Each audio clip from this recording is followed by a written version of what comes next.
बहुत अच्छे। प्रफुल्ल कितने अच्छे हैं? बहुत अच्छे। हालेलुया। सच्चे में अच्छे हैं क्या? ऐसे ही पास्टर पूछ रहे इसलिए आप बता रहे कि इतने इतने अच्छे? कितने अच्छे हैं?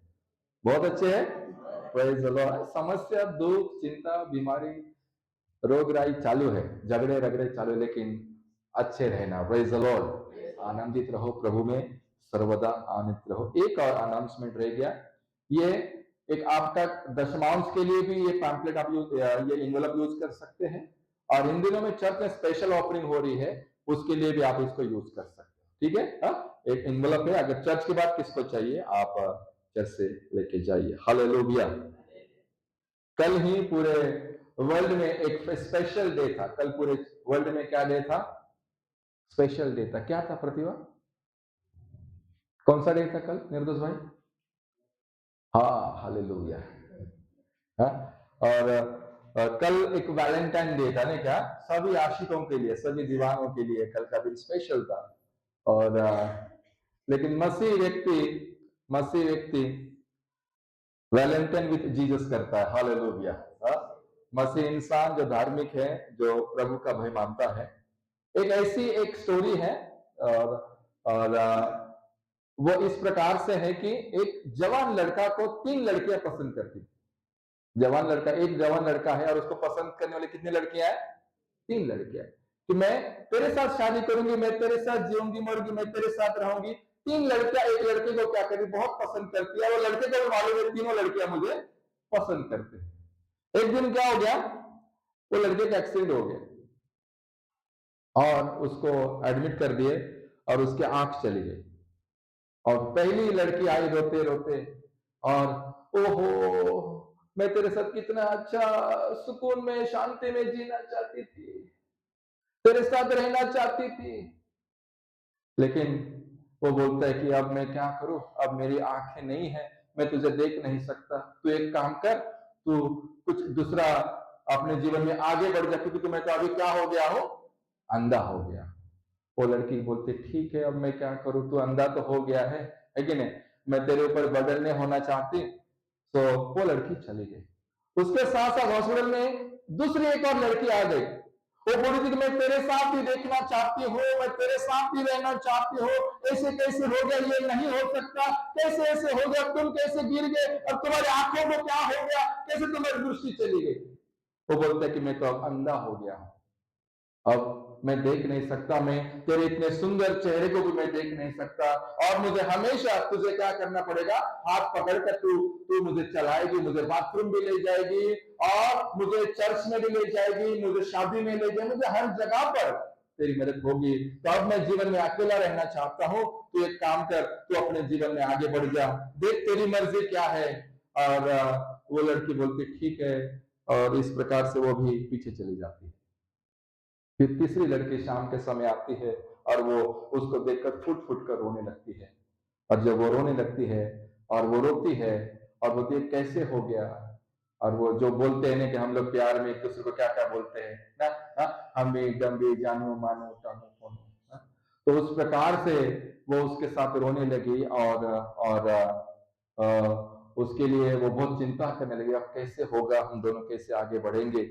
और और इस प्रकार से हालात में, कोई बात नहीं, तेरी आंखें नहीं है तो क्या हुआ, वो बोलता है कि मैं अंधा हो गया हूं, तू क्या कर, तू अपने जीवन में आगे बढ़ जा, परमेश्वर तेरी सहायता करेगा, तू अपने जीवन में आगे बढ़ जा।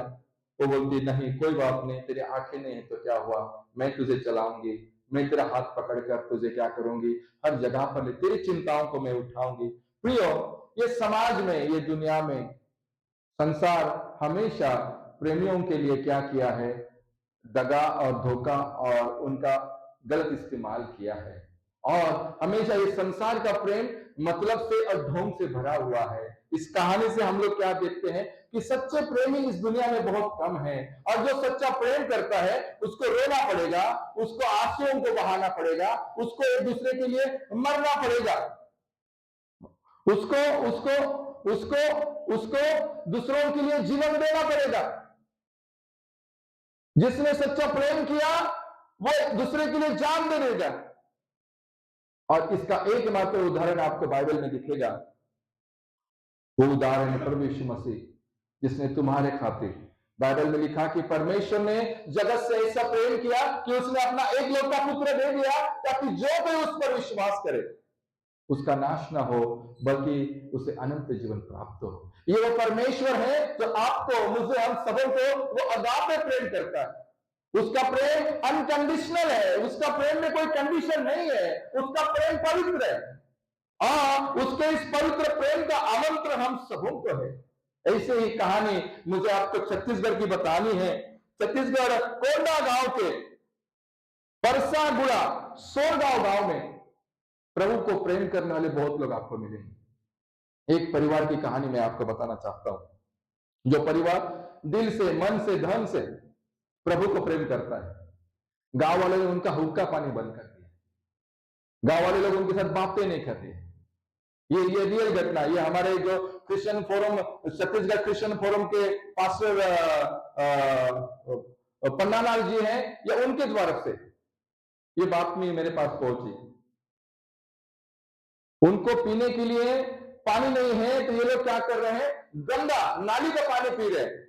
एक डबके में ऐसे भरा हुआ वो गंदा नाली का पानी पी रहे हैं, और उस नाली के पानी में कई लोगों को पता चला, अरे उनका हम लोग तो हैंडपंप बंद कर दिए और गवर्नमेंट का पाइप बंद कर दिए, और ये कहां से पानी पी रहे, देखे तो वो गंदा नाली का पानी पी रहे हैं। तो कई लोगों ने रात को जाकर उसमें जहर डाल दिया उस पानी में।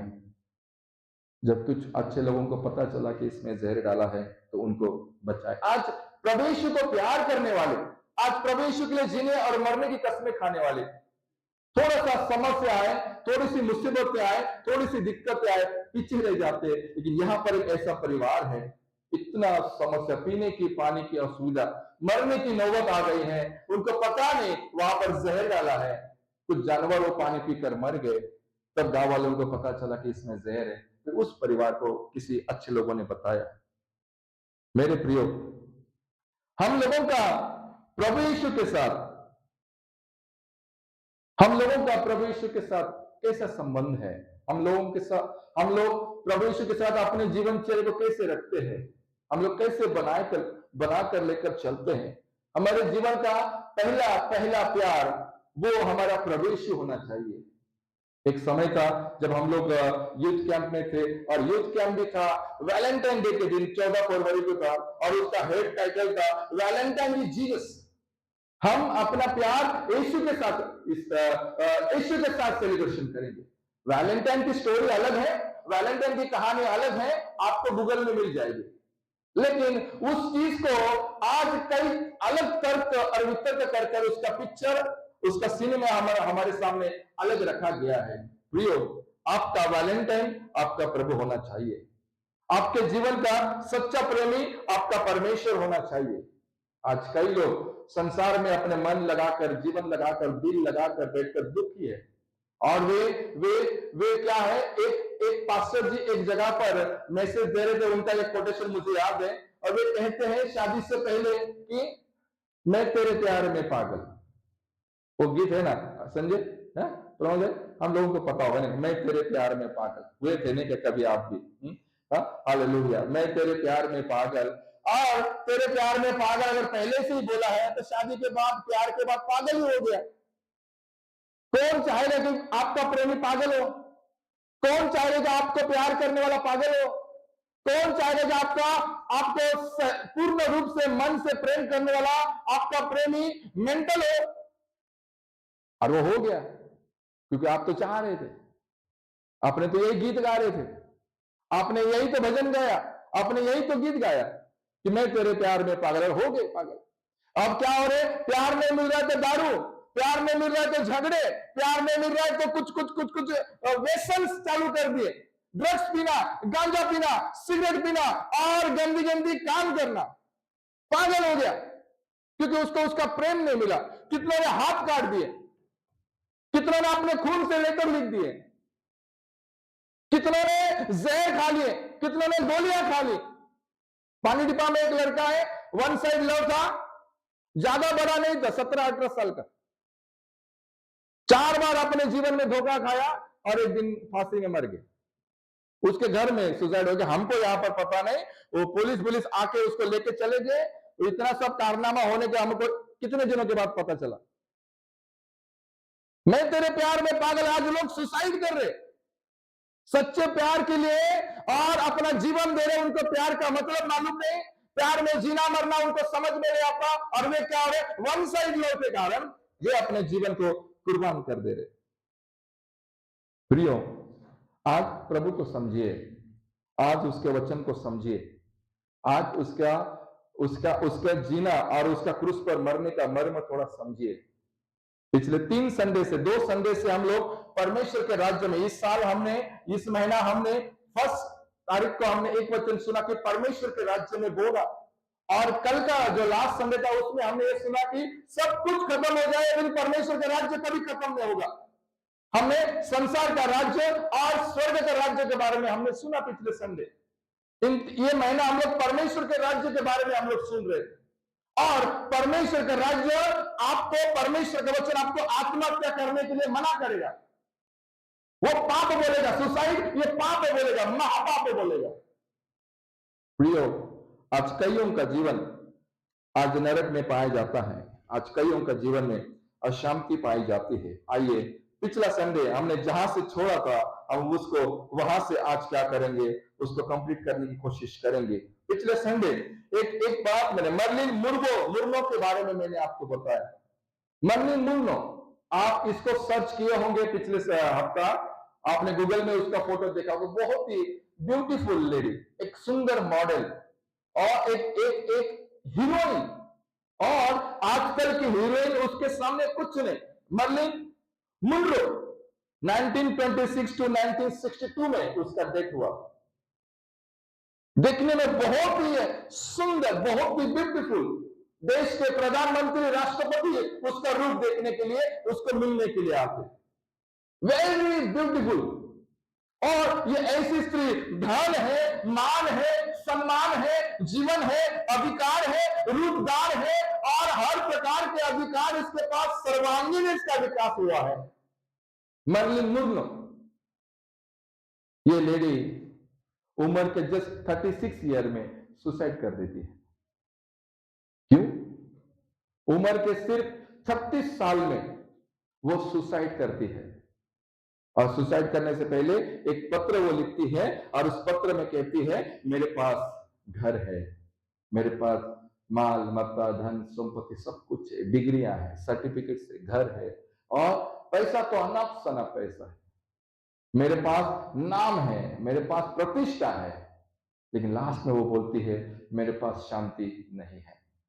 और मेरे पास शांति नहीं है बोलकर वो क्या करते, उस दिन ओवरडोज ड्रग्स का करती है, और अपने फ्लैट में मृत पाई जाती है। डियर्स, आज लोगों को शांति नहीं है, आज समाज के लोग टूटे हुए हैं, आज समाज के लोग बिखरे हुए हैं, शांति को ढूंढ रहे हैं। उनका जीवन में आप देखोगे, उनके जीवन में खाली स्थान पाया जाएगा। बहुत सारी खाली जगहें उनके जीवन में है, दिखते हैं बाहर से भरे पूरे, लेकिन अंदर में पूरे खाली पड़े हुए हैं। आज ये परिस्थिति, ये शांति हमें कहां से आएगी? हमारा रुतबा हमको शांति देगी, हमारे पैसे हमको शांति देगी, हमारा धन संपत्ति हमको शांति देगी? ये शांति हमारे पास कहां से आएगी? घूमने से हमको शांति मिलेगी, पिक्चर देखने से हमको शांति मिलेगी, कपड़े अच्छे अच्छे पहनने से हमको शांति मिलेगी, लॉन्ग टूर में जाने से हमको शांति मिलेगी, अच्छा भोजन खाने से, अच्छा पिक्चर देखने से हमको हमें शांति कहां से मिलेगी? जबकि हमारा जीवन अकेला है, जबकि हमारा जीवन अंदर से टूटा हुआ है, जबकि हमारे जीवन में अंदर में हम बिखरे हुए हैं, अंदर में बहुत सा खालीपन है, और हम संसार के राज्य में बहुत कुछ करते हैं लेकिन उसमें फल नहीं पाते, वो टिकता नहीं है, वो गिर जाता है, हमारी मेहनत असफल है। हम जितना भी संसार के राज्य में कार्य कर रहे हैं वो टिकता नहीं है, वो असफल है, वो हमें फल नहीं देता, वो हमें आशीष नहीं देता। इतना मेहनत करने के बाद भी आज हम अकेले पाए जाते हैं। आज इस संसार में मनुष्य शांति ढूंढ रहा है, आज इस संसार में मनुष्य की यात्रा शांति को ढूंढने में लगी हुई है। वो टूटा हुआ पाया जाता है, उसके जीवन में खालीपन है, उसका ये मन, उसका ये दिल कैसे जुड़ेगा? इस मनुष्य जो टूटा हुआ है उसका हृदय कैसे जुड़ सकता है? आप मुझे बताएं। फेविकॉल से उसका टूटा हुआ जीवन जोड़ सकते हैं? फेविस्टिक से उसका जीवन टूटा हुआ हम लोग जोड़ सकते हैं? कैसे हम लोग उसके टूटे हुए जीवन को जोड़ेंगे? एक एक एक महान साइंटिस्ट पास्कर, पास्कर उनका नाम, mathematician, great scientist in the world, बहुत ही विद्वानों में इसका नाम। और यह साइंटिस्ट कहता है मनुष्य के जीवन में शांति, मनुष्य अकेला है। संसार में अपनी योग्यताओं से हम अपने शांति के गड्ढे को भर नहीं सकते। क्या कहते हैं? संसार में हम अपनी योग्यताओं से, अपने अपने कला गुणों से, अपने सर्टिफिकेट से, अपने डिग्रियों से, अपने धन संपत्ति से ये शांति के गड्ढे को हम भर नहीं सकते। एक दिन एक लड़का एक पास्टर के पास आया और कहने लगा, पास्टर मैं वो पिक्चर देखने जाऊं, मैं थोड़ा सा अचल विचलित हूं, मेरे जीवन में परेशानी है, थोड़ा सा मन हल्का होगा, मैं पिक्चर देखने जाऊं। पास्टर कहते हैं उसको कि पिक्चर देखने तुझे शांति मिलेगी, थोड़ी तो शांति मिलेगी पास्टर। आज ये मनुष्य शांति के पीछे पीछे ढूंढ रहा है, शांति उसको नहीं मिल रही। उसको समझ में नहीं आता कि शांति कहां पर मिलेगी, शांति का मर्म क्या है, शांति कौन मुझे दे सकता है। कईयों को लगता है ज्यादा पैसा कमाने से मुझे शांति मिलेगी, और वे ज्यादा पैसा कमाने के बाद भी मर्लिन मुर्नो के जैसे शांति नहीं है, करोड़ों रुपए की संपत्ति। ऐसे कई उदाहरण मैंने आपको चर्च में बताए हैं कि शांति ना होने के कारण, उनके जीवन में खालिस्तान होने के कारण, टूटे हुए होने के कारण पैसा उनको नहीं जोड़ता। मैग्नेटिक रेजोनेंस इमेजेस को आप जानते होंगे, इस मशीन को आप जानते हैं, इसका शॉर्ट फॉर्म है एमआरआई मशीन। ये जो एमआरआई मशीन जिसने बनाई, वो जो साइंटिस्ट है वो रेमंड डेमार्डियन, और इन्होंने क्या किया, एक सुंदर सी एक मशीन बनाई और वो शरीर के अंदर के कैंसर को ढूंढती है। बाहर से शरीर अच्छा दिखता है, लेकिन अंदर में वो झांकती है, अंदर में देखती है, अंदर में कहां कहां पर इसके पास कैंसर की गांठ है, ट्यूमर की गांठ है, वगैरह वगैरह वगैरह वगैरह वगैरह। जब उसको उस मशीन में डाला जाता है तो उस प्रकार से उसका सारा पिक्चर कलर के फोटो में आता है, और उसमें पता चलता है कि इसके फेफड़ों में, इसके वो जो अन्न नलिका है वहां पर, इसके इसके इसके इसके इसके हड्डियों में इसको बोन कैंसर है, इसके मस्तिष्क में कुछ तो कैंसर है, इसके रक्त में, इसके चमड़े में कुछ तो क्या। तो वो मशीन जब उन्होंने बताई तो लोगों ने उनकी बहुत वाहवाह की। Raymond the great scientist, great विद्वान, उनकी बहुत वाहवाह की समाज ने, उनकी बहुत जय जयकार की समाज ने। और एक दिन उनको बड़े प्रोग्राम में बुलाया गया, और बड़े प्रोग्राम में बुलाने के बाद कई लोगों ने उनको कहा कि sir you have great achievement in this world, आपने एक अच्छा कुछ एक हासिल किया इस संसार के लिए, एक सुंदर उपहार आपने इस संसार को दिया, यू आर ग्रेट सर, आपने एक उत्तम अचीवमेंट अपने जीवन में किया। फिर वो साइंटिस्ट उनके साथ बात करने लगे, आपको लगता है कि ये मेरी सबसे सुंदर खोज है, सबसे ब्यूटीफुल खोज है, आपको लगता है कि ये मेरी सबसे अच्छी खोज है? वो बोले हाँ। ये बोलते नहीं, आप मूर्ख हो, मेरी सबसे अच्छी खोज तो प्रभु यीशु मसीह है। Praise the Lord. ये एमआरआई मशीन को बनाने वाला ये रेमंड डेमांडियन, वो साइंटिस्ट कहता है कि मेरे दुनिया में अगर अच्छा, मेरा ग्रेटेस्ट डिस्कवर अगर कोई है तो वो मेरा प्रभु यीशु मसीह है। Praise the Lord. मेरा यीशु मसीह, अगर इस दुनिया में मुझे अगर कुछ देने के लिए कुछ लायक अगर मेरे पास है तो मैं यीशु लोगों को दे सकता हूं। यह मशीन तो केवल आपके शरीर के अंदर को देखती है, लेकिन वो जो परमेश्वर है वो आपके आत्मा को तोड़ता है। आपके विश्वास को तोड़ता है, आपकी आशा, आपके भरोसे को जानता है, और उसमें कितनी गहराई है उसको भी जानता है। तो इसीलिए मेरे पास अगर कुछ देने के लिए उत्तम चीज इस संसार के लिए है तो वो प्रभु यीशु मसीह है, और उसके अलावा कुछ नहीं। इसलिए प्रभु यीशु कहते हैं कि नहीं, संसार वचन कहते हैं कि ढाढ़स बांधो, मैंने संसार को जीत लिया है। ढाढ़स बांधो, वो कहता है कि ढाढ़स बांधो, यूहन्ना उसका 16 उसका 35 में कहते हैं कि ढाढ़स बांधो क्योंकि मैंने संसार को जीत लिया। कैसे उसने संसार को जीता? क्या किया प्रभु यीशु ने संसार को जीत लिया? इस प्रश्न का उत्तर बताइए। कैसे प्रभु यीशु ने संसार को जीता? कोई रेस चल रही थी क्या? कोई दौड़ थी क्या?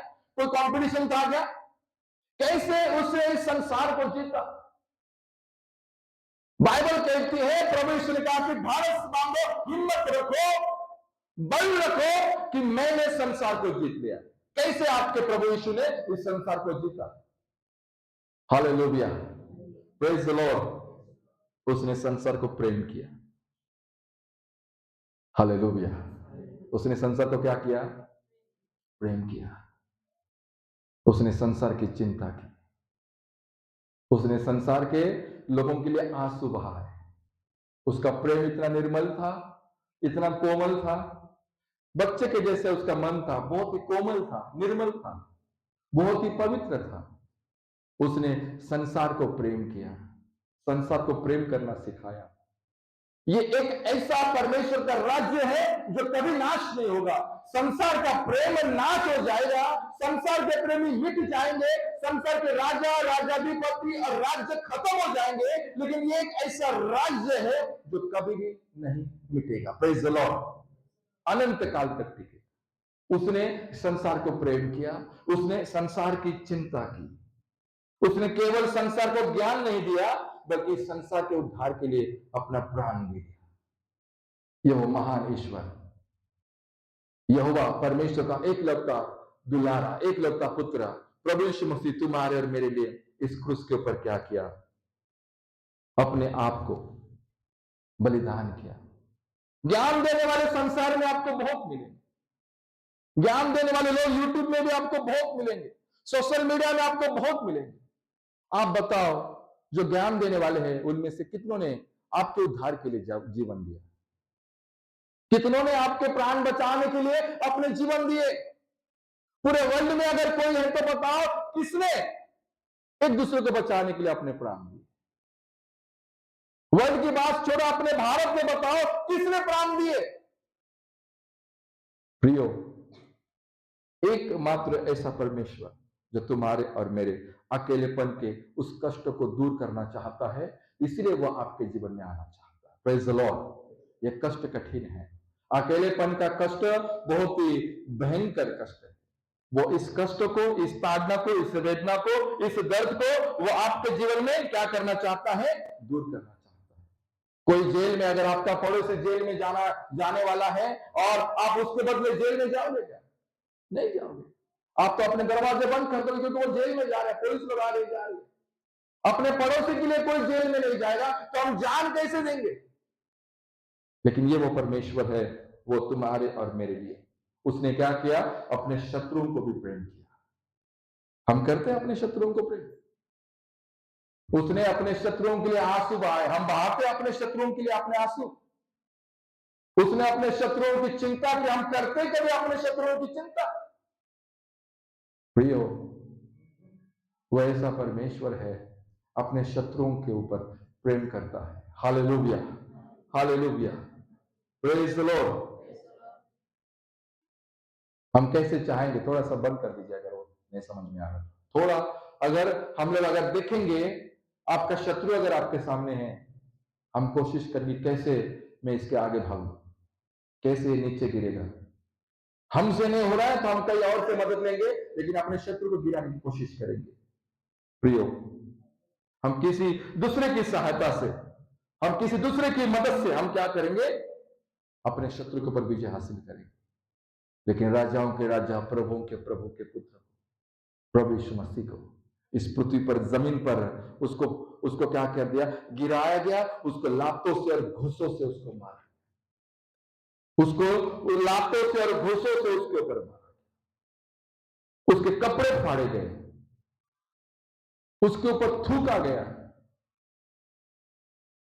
ये अपने शत्रुओं की चिंता करता है, शत्रुओं को प्रेम करता है। पिछले संडे एक उदाहरण मैं आपको बताया था, मुझे बताने के लिए अभी बहुत मन हो रहा है कि आप गिर गए या आपको कुछ प्रॉब्लम हो गया और कुछ दर्द है, कुछ जख्म है, महीना 2 महीने वो ठीक हो जाए। हाथ पैर फ्रैक्चर हो गए, 4 महीना 6 महीना में वो हाथ पैर भी ठीक हो जाएंगे। कुछ ज्यादा हेवी कुछ हो गया तो 8 महीना 10 महीने के अंदर, 1 साल के अंदर वो ठीक हो जाए,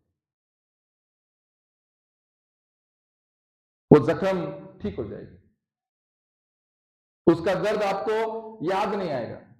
जिस दिन आपका एक्सीडेंट हुआ था और उसके 10 महीने के बाद आपको वो दर्द याद नहीं आएगा। आप याद करने की कोशिश भी करोगे तब भी आपको याद नहीं आएगा।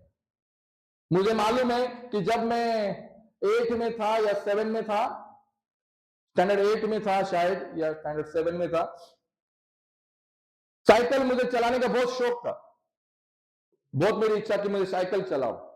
और एक दिन मैं साइकिल चलाया, किसी अपने फ्रेंड की साइकिल लिया और बड़ी नीचे जलान से मैं बस साइकिल छोड़ दिया ऐसे, और मैं बैठा हूं और पैडल भी अपने आप बहुत स्पीड में दौड़ रहा है, मैं पैडल को भी पकड़ने नहीं पा रहा हूं, इतने स्पीड में वो पैडल अपने आप ये हो रहा है। और क्या हो गया उसके बाद, मैं रास्ता के सामने से एक गाड़ी आ रही थी और रास्ते के किनारे कुछ नाली का काम हो रहा था, मैं उसमें गिर गया। मेरा ये लेफ्ट पैर यहां से पूरा वहां तक 3 महीना फ्रैक्चर, 3 महीना फ्रैक्चर। अब मुझे याद करने से भी याद नहीं आता है कि मेरा दर्द क्या था। बस इतना मालूम है कि मेरा लैट्रिन में प्रॉब्लम हो रहा था, मैं कपड़े पहनने में मुझे प्रॉब्लम हो रहा था, बस इतना मुझे मालूम है। दर्द मुझे मालूम नहीं। आपको भी आपके जीवन में अगर कुछ हुआ है, साल 2 साल पहले, 3 साल पहले, 5 साल पहले, आपको उसका दर्द अभी याद करने से भी आपको याद नहीं आएगा।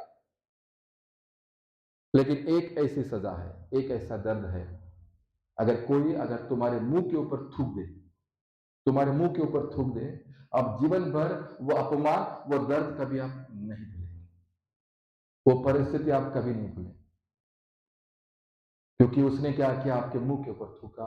ये प्रभु यीशु उसके मुंह के ऊपर थूका गया। मत्ती 26 का 67, मार्क 14 का 65 में उसके मुंह के ऊपर थूका गया। लोगों ने जमा होकर उसके मुंह के ऊपर थूका और उसकी आंखों को बंद करके उसके मुंह के ऊपर झापड़ मारे और बताए, बोल तुझे किसने मारा। उसका इतना अपमान हुआ। ये अपने शत्रुओं को प्रेम करता है। जब उसको क्रूस के ऊपर टांगा गया, वो कहता कि हे पिता, इन्हें क्षमा कर, ये नहीं जानते कि ये क्या कर रहे हैं। वो अपने शत्रुओं के लिए क्षमा करता है, अपने शत्रुओं के लिए प्रार्थना करता है। क्या हिंदुस्तानी कानून की कलीसिया अपने शत्रु के लिए प्रार्थना करेगी, अपने शत्रु को क्षमा करेगी? आइए, इन दिनों में हर कोई टूटा हुआ है, हर कोई यहां पर बैठा हुआ कोई ये नहीं बोल सकता कि मैं पूर्ण रूप से हैप्पी हूं। कोई ये नहीं बोल सकता कि मैं पूर्ण बेसड हूं, मेरे पास बहुत सारी आशीष है मेरे पास। नो, नो वन ईयर, कोई नहीं बोल सकता। क्योंकि जब आप अपने जीवन के अंदर झांकोगे, आपको कहीं ना कहीं आप टूटे हुए आपको मिलेंगे, कहीं ना कहीं आपके जीवन में दर्द आपको मिलेगा, कहीं ना कहीं कमी आपको मिलेगी, कहीं ना कहीं कमजोरी आपको मिलेगी, कहीं ना कहीं आपको प्रॉब्लम्स मिलेंगे। अगर ये हमारा प्रभु चाहता, एक शब्द से हजारों स्वर्गदूत नीचे में आते और उसको बचाते, लेकिन उसने ऐसा नहीं होने दिया। उसने अपनी इच्छा से, अपनी स्व इच्छा से, अपने अपने अपने स्व इच्छा से अपने पिता की मर्जी पूर्ण की और उसने अपने शत्रु को प्रेम किया। हालेलुया। आज ये संडे, आज इस पुनरुत्थान और यीशु के पुनरुत्थान और यीशु के मृत्यु को संसार के सभी राज्य, सभी देश विश्वास करते हैं। आप देखो अफ्रीका को, आप देखो यूरोप को, आप देखो अमेरिका को, ऑस्ट्रेलिया देखो, इंग्लैंड देखो, आज चाइना में भी देखो, हर जगह के लोग यीशु मसीह का मृत्यु को और उसके पुनरुत्थान पर विश्वास करते हैं। इसलिए सारे विश्व में संडे का दिन, जो पुनरुत्थान का दिन है, हॉलीडे है, सब तरफ छुट्टी है, क्योंकि वे लोग विश्वास करते हैं कि यीशु का इस दिन पुनरुत्थान हुआ था। मेरे प्रियो, आप और मैं यीशु को कितना समझते हैं, उसके प्रेम को कितना समझते हैं? आइए, संसार के लिए जीने मरने के लिए नहीं, लेकिन प्रभु के लिए आज कुछ एक वायदे प्रभु के लिए रखे, कुछ एक विचार प्रभु के सामने रखे, अपने जीवन के, अपने मन के, कि प्रभु मैं तेरे सामने ये रखना चाहता हूं। आज अपना मन खोलिए उसके सामने और उस पर पूर्ण रूप से विश्वास करिए। प्रभु यीशु मसीह के जीवन के दो पहलू है। प्रभु यीशु के जीवन के दो मुख्य पहलू हैं। पहली बात तो वो नम्र था, वो दीन था, और उसने तुम्हारे और मेरे गुनाह अपराधों के लिए उस क्रूस के ऊपर अपना जीवन दिया, उसको गाड़ा गया। और दूसरा पहलू है, he is the greatest God, he is the almighty God, वो सर्वशक्तिमान परमेश्वर है। इसके दो पहलुओं को समझ लीजिए। आप जिस परमेश्वर के सामने आंसू बहा रहे हो, आप जिस परमेश्वर के सामने बैठे हो, वो परमेश्वर कोई साधु संत नहीं है, वो कोई बाबा नहीं है, वो ऑलमाइटी गॉड है, वो सृष्टिकर्ता परमेश्वर है। विश्वव्यापी जिसने सृष्टि की रचना की, वो परमेश्वर है। और जो पुनरुत्थित है, वो आपके आंसुओं को पोंछेगा। हालेलुया। जो जीवित है, वो आपके आंसुओं को पोंछेगा। 28 अगस्त 1988 में मेरे पिताजी पास्टर वे डेथ हो गए, हार्ट अटैक हुआ, सुबह सुबह उनका मृत्यु हो गया। आज वो है कि मेरे आंसू पोंछने के लिए? नहीं है। जो जीवित है वे आपके आंसू पोंछेगा, जो मर गए हैं वे आपके आंसू कभी नहीं पोंछेंगे। इसलिए जो जीवित परमेश्वर है उस पर विश्वास करो।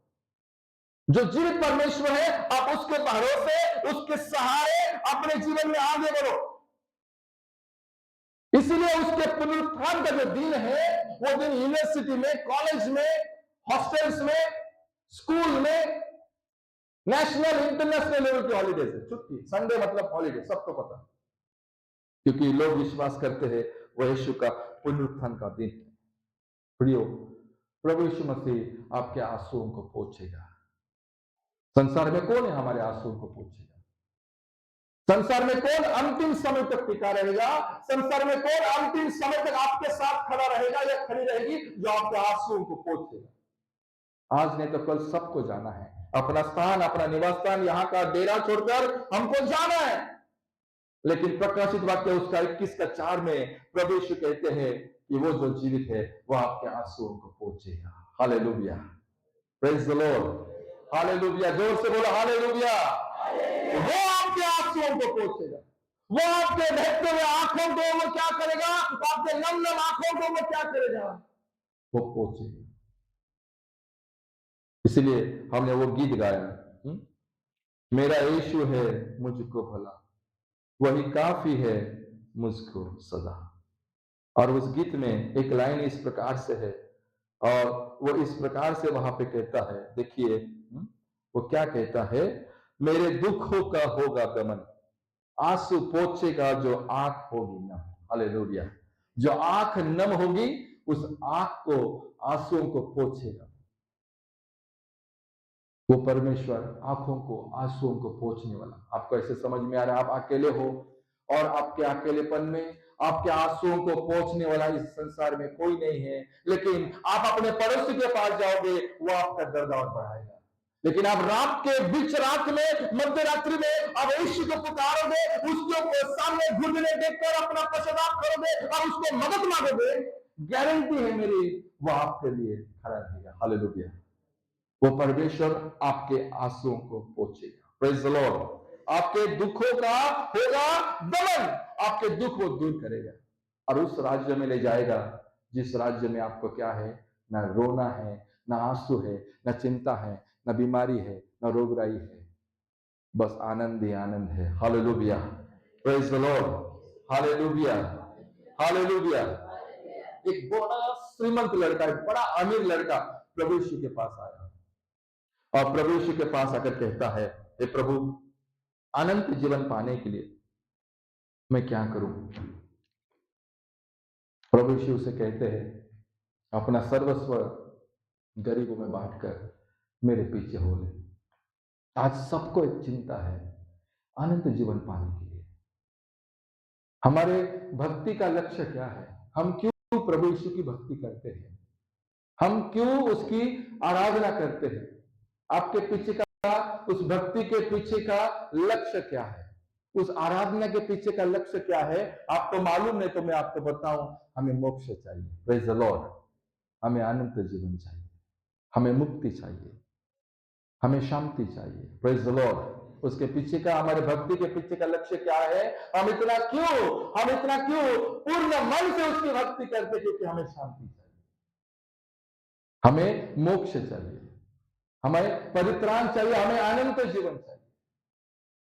प्रियो, आज इस दुनिया में हर कोई शांति के पीछे है और शांति को ढूंढ रहा है। मोक्ष, शांति, अनंत जीवन। मीराबाई मालूम, मीराबाई कहती है कि मुझे मुक्ति कहां से मिलेगी? मीराबाई कहती है कि मुझे मुक्ति कहां से मिलेगी? संतोष जी दास जी कहते हैं कि मुझे मुक्ति कैसे मिलेगी?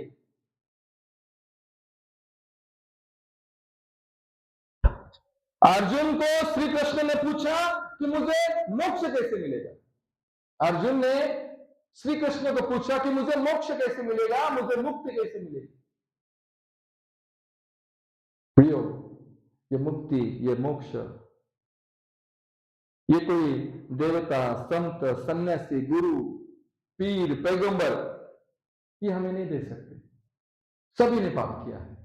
ऐसा कौन सा साधु संत है, सन्यासी है जिसने धन को नहीं छुआ, जिसने स्त्री शरीर को नहीं छुआ? सभी ने पाप किया है, सभी ने अपने जीवन से पाप किया है, इसलिए उनके द्वारा हमें मोक्ष नहीं मिल सकता। सभी को इस संसार की मोहमाया में वे लोग फंसेंगे, कभी कभी धन की मोहमाया में फंसे तो कभी कई और प्रकार की मोहमाया में फंसे। सभी ने पाप किया है। ऐसा कौन है जिसने नारी को नहीं छुआ? ऐसा कौन है जिसने धन को नहीं छुआ? ऐसा कौन है जिसने सत्ता को नहीं छुआ? हम चाहे किसी भी धर्म और किसी भी जाति के क्यों ना, मरने के बाद हमारी आत्मा कहां पर जाएगी? मैं जब मरूंगा तो मेरी आत्मा कहां पर जाएगी? हम जब मरेंगे तो हम चाहे किसी भी धर्म जाति के क्यों ना हो, लेकिन एक प्रश्न अपने मन में पूछो कि मैं जब मरूंगा तो मेरी आत्मा कहां पर जाएगी? प्रियो, कर्म सिद्धांत कहता है यदि तुमने अच्छे कर्म किए हैं तो आप स्वर्ग में जाओगे, यदि तुमने गलत कर्म किए हैं तो वापस इस पृथ्वी पर कीड़े मकोड़े के जन्म में आओगे। वापस आना है हमें इस पृथ्वी पर। कौन कौन वापस आना चाहते हैं इस पृथ्वी पर? वापस आना चाहते हैं इधर? कितना दर्द है, कितनी परेशानी। अगर मुझे पूछोगे वापस आने तो मैं तो मना करूंगा, नहीं प्रभु मुझे नहीं चाहिए। यहां पर बहुत सारी चिंता को, वापस वो चिंताओं को, वापस वो परेशानी को उठाना नहीं होगा प्रभु। कर्म सिद्धांत कहता है अगर आपने अच्छे कर्म किए हैं तो आप स्वर्ग में जाओगे, अगर आपने बुरे कर्म किए हैं तो वापस इस धरती पर कीड़े मकोड़े के रूप में आओगे। कैसे हमारे कर्म कैसे है, हमारे काम कैसे है, हमारी चाल चाल कैसे, हमारी ढाल कैसी है, अब वापस यहां पर आना चाहते हो। मोक्ष मनुष्य को कैसे मिलेगा? अनंत जीवन मनुष्य को कैसे मिलेगा? शांति मनुष्य को कैसे मिलेगी? संसार के राज्य में अगर शांति ढूंढोगे जीवन भर आपको शांति नहीं मिलेगी, लेकिन एक ही मात्र ऐसा राज्य है जो कभी नष्ट नहीं होगा। कैसे हमें शांति, कैसे हमारे पापों की क्षमा होगी? योगा करने से पापों का थोड़ा सा फैट कम हो जाएगा, थोड़े से आप सुंदर दिखोगे, अच्छे दिखोगे, लेकिन पापों की क्षमा योगा करने से नहीं होगी, यज्ञ करने से नहीं होगी, पानी में डूबने से नहीं होगी। संत जी महाराज जी कहते हैं, आप सुनिए उनकी कहानी को, उनके कथावाचक को, कि आपको पता चले, कहते कि मछली जीवन भर पानी में रहती है फिर भी अपनी वासना को नहीं छोड़ सकती। आप और मैं कैसे उस पानी में डूबने से हमारे पाप धुले जाएंगे? कैसे हमारे पाप धुले जाएंगे? कहां पर हमारे पापों का होगा दमन? कहां पर हमारे कष्टों का, दुखों का होगा दमन? कहां पर हमारे पाप और दुख खत्म हो सकते हैं? एक ही मात्र ऐसा स्थान है, इफिसियों की पुस्तक 2 का उसके 8 में लिखा है, विश्वास ही के द्वारा, अनुग्रह ही से तुम्हारा उद्धार हुआ है। Praise the Lord. विश्वास के द्वारा और अनुग्रह ही से हम मनुष्य का उद्धार हुआ है। हम मनुष्य अपना उद्धार खुद नहीं कर सकता। अगर मनुष्य अपना उद्धार खुद कर सकता तो हमें परमेश्वर की जरूरत नहीं है। अगर मनुष्य अपने बाल खुद काटेगा तो उसको नाई की जरूरत नहीं है, उसको भंडारी की जरूरत नहीं है। अगर मनुष्य अपने कपड़े खुद सिलाएगा तो उसको दर्जी की जरूरत नहीं है, टेलर की उसको जरूरत नहीं है। अगर मनुष्य खुद अपने पापों की क्षमा करेगा तो उसको क्यों प्रभु की जरूरत है? लेकिन मनुष्य असफल है, मनुष्य कर नहीं सकता, वह अपना उद्धार नहीं कर सकता क्योंकि उसे परमेश्वर की जरूरत है। और पिछले संडे हमने सुना कि परमेश्वर को मालूम है कि मनुष्य को मेरी जरूरत है, इसलिए वो पृथ्वी पर आया। हालेलुया। अगर परमेश्वर अगर हमें ये अगर अनुग्रह नहीं करता कि उस पर विश्वास करने से हमारा उद्धार हो सकता है, हमारा उद्धार कैसे होगा? हम क्या करते? हम वही लोगों के लाइन में खड़े रहते, वही सुबह सुबह उठते, वही डुबकी लगाते, वही यज्ञ करते। हम क्या क्या नहीं करते? हमारे बाप दादा पुरखाओं को याद करो, वे क्या क्या कर रहे थे? उद्धार के लिए बलियां दे रहे थे, बलि चढ़ा रहे थे। हम क्या करते? उन्होंने एक काम किया, हम 10 काम करते। लेकिन भला है हमारा इस परमेश्वर ईश्वर का जो जीवित है, प्रेज़ द लॉर्ड, उस पर विश्वास करने से हमारा क्या हुआ? अनुग्रह ही से क्या हुआ है? उद्धार हुआ है। तो आज की सुबह आप आइए इस परमेश्वर के पास, उस पर विश्वास करिए, आप पर अनुग्रह होगा और आप क्या हो जाएंगे? उद्धार आपको मिल जाएगा। Praise the Lord, praise the lord, hallelujah.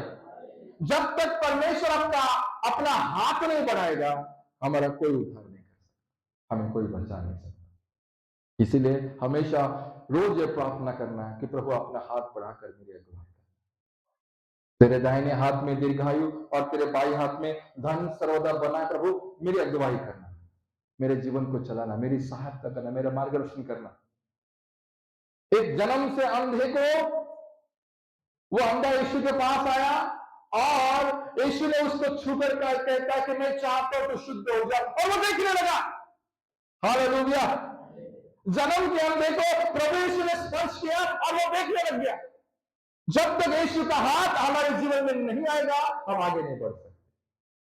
कुष्ठ रोगियों को देखे, कुष्ठ रोगियों को आज कितने हजारों साल पहले, कितने सैकड़ों साल पहले कुष्ठ रोगियों की जो हालत थी, आज भी वही हालत है।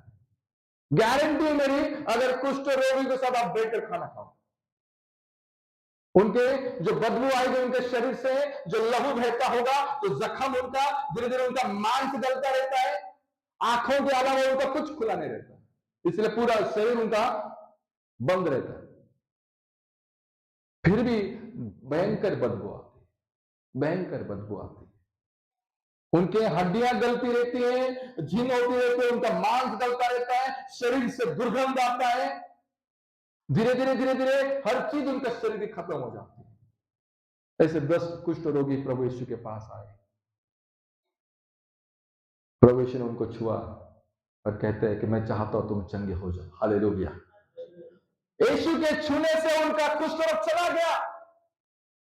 पहले जो हालत थी, आज भी कुष्ठ रोगियों की वही हालत है। किसी गांव में अगर पता चल जाए कि इसको कुष्ठ हुआ है, उसको जाति से बाहर कर दें।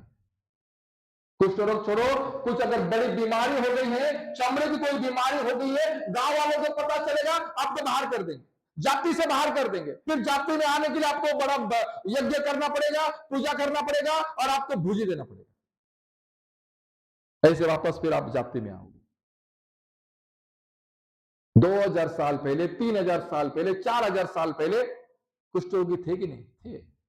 उनको गांव के बाहर, सीमाओं के बाहर, उनका खाना पीना सब अलग, उनको पानी कोई नहीं देता, उनके साथ बात कोई नहीं करता, क्योंकि वे श्रापित लोग हैं, क्योंकि वे श्रापित है, उनके ऊपर श्राप है। अगर बात करूंगा तो मुझे भी श्राप मिलेगा।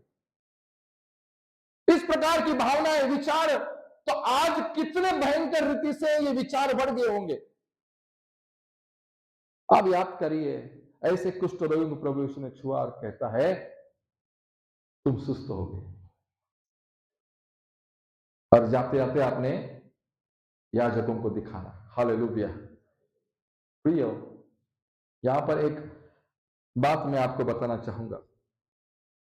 बाइबल में कहीं पर भी इस सिद्धांत में हो या कौन से भी सिद्धांत में हो, यहां पर एक बात मैं आपको सिखाना चाह रहा हूं। यीशु मसीह ने उनको नहीं कहा कि तुम धर्म परिवर्तन करो। Praise the Lord. कहा क्या? जाओ जाओ अपने याजकों को दिखाओ, बस इतना ही कहा। नहीं कहा कि तुम्हें धर्म परिवर्तन करने की जरूरत है। यीशु पर विश्वास करने वाले को जाति धर्म से कोई मतलब ही नहीं है। Praise the Lord. चाहे मैं चाहे किसान हूं, मैं चाहे मुंडा हूं, मैं चाहे खड़िया हूं, मैं ओराम हूं, मैं अजरिया हूं, मैं और कौन सा गांव हूं, मुझे जाति धर्म से कोई मतलब नहीं, क्योंकि मैं यीशु पर विश्वास करता हूं। मैं हिंदू हूं, मुस्लिम हूं, सिख हूं, मैं चाहे जो भी हूं, अगर मैं यीशु पर विश्वास करता हूं, ये सारी बातें उसके लिए कुछ नहीं। हालेलुया। Praise the Lord. तो इन सभी बातों में डूबने से, फंसने से, बातों में लोगों के बहकावे में आने से अच्छा है कि आप अनंत जीवन की यात्रा में आ जाओ, आप शांति के जीवन के पास आओ।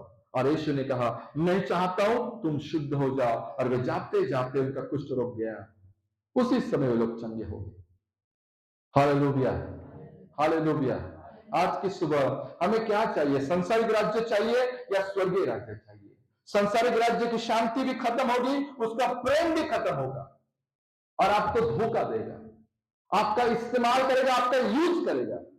लेकिन ये जो स्वर्गीय शांति जो है, स्वर्गीय राज्य की जो शांति है, वो कभी भी खत्म नहीं होगी। हालेलुया। उसका उसका कभी अंत नहीं होगा। उसके डिमांड और बढ़ेगी, लेकिन उसका अंत कभी नहीं होगा। उसका प्रेम कभी खत्म नहीं होगा।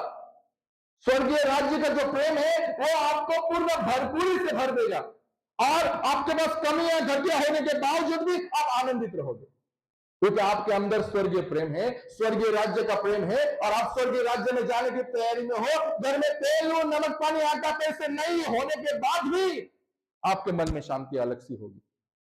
आप अलग से शांति में रहोगे, आप अलग से कार्य में रहोगे, क्योंकि परमेश्वर की शांति आपके जीवन में है। प्रभु के प्रेम को आपने पहचान लिया है और संसार की बातें आपके लिए, संसार की मोहमाया आपके लिए शुल्क बल के लिए होंगे। उसका कोई मीनिंग तथ्य आपके जीवन का, ठीक है मेरी जरूरत है इसलिए चाहिए, इसलिए खाता हूं, बस इसलिए पहनता हूं, ठीक है, और कुछ नहीं। आपके लिए वो जरूरतें होगी और कुछ नहीं होगा, इसके अलावा कुछ नहीं होगा। पहनना है, अंग को ढांकना है, पेट को मतलब शरीर को बचाना है, इसलिए खाना है, और बाकी आपके लिए कुछ नहीं। आपके पास स्वर्गीय शांति रहेगी, आपके पास स्वर्गीय प्रेम रहेगा और यह स्वर्गीय प्रेम आपके जीवन में क्या करेगा? आपको संपूर्ण आनंदित करेगा। Praise the Lord. आइए अपने स्थानों पर हम सब खड़े होते हैं, उसी के सन्मुख में, उसी के निकटवर्ती होते हैं। आज अगर हमें जमा करना है, कहां पर अगर हमें जाना है, कौन सी यात्रा करनी है, तो हमें स्वर्गीय यात्रा में, स्वर्गीय राज्य में जाने की खोज में बने रहो। वो परमेश्वर उसका प्रेम कभी भी कम नहीं होने देगा।